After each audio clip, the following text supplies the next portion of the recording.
आज की ये कहानी शायद आपकी सोच बदल देगी और आपको जीने का एक अनोखा तरीका सिखाएगी। बहुत समय पहले की बात है, एक गुरुजी ने अपने शिष्यों के साथ गंगा किनारे बसे गांव में रहते थे। एक दिन वहाँ एक मुसाफिर आया और गुरुजी से पूछ बैठा कि महात्मा जी, इस गांव में कैसे लोग रहते हैं। गुरुजी बोले, पहले तुम बताओ, तुम जहाँ पहले रहते थे वहाँ कैसे लोग रहते थे। मुसाफिर बोला, वहाँ लोग बहुत धूर्त थे, कपटी थे और बुरे थे।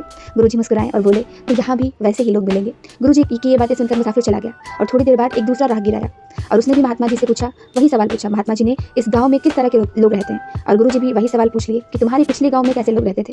राहगीर ने मुस्कुराकर कहा, वहाँ के लोग बहुत अच्छे थे, मददगार और सच्चे दिल वाले थे और हमेशा साथ देते थे। गुरुजी बोले, तो यहाँ भी तुम्हें वैसे ही लोग मिलेंगे। गुरुजी के ये जवाब सुनकर उनके सभी शिष्य हैरान हो गए। एक ने अचानक से आगे बढ़कर पूछा, गुरुजी, मुझे समझ नहीं आ रहा है कि आपने दोनों राहगीरों को एक ही गांव के बारे में अलग अलग बातें क्यों बताई।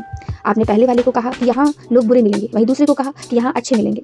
आखिर इन दोनों को अलग अलग जवाब देने का कारण क्या था। गुरुजी मुस्कुराए और शिष्यों की तरफ देखकर बोले कि देखो, जीवन में हम जो खोजते हैं वही हमें मिलता है। पहला मुसाफिर अपने अनुभव और सोच के कारण हमेशा बुराई ही देखता है और उसे हर जगह वही दिखेगा, और दूसरा मुसाफिर वो हर जगह अच्छाई ढूंढता है और वहाँ जहाँ जाता है वहाँ उसे अच्छे दिल के लोग ही मिलते हैं। दुनिया जैसी है वैसी ही रहती है, फर्क हमारी नज़र और सोच का होता है। इसलिए मैंने दोनों को उनकी सोच के हिसाब से उत्तर दिया।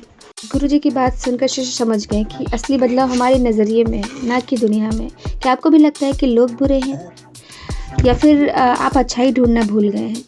आप अपनी सोच को बदलिए, दुनिया खुद बदल जाएगी। तो मिलते हैं नेक्स्ट वीडियो में, तब तक के लिए ध्यान रखिए। Radhe Radhe, bye bye.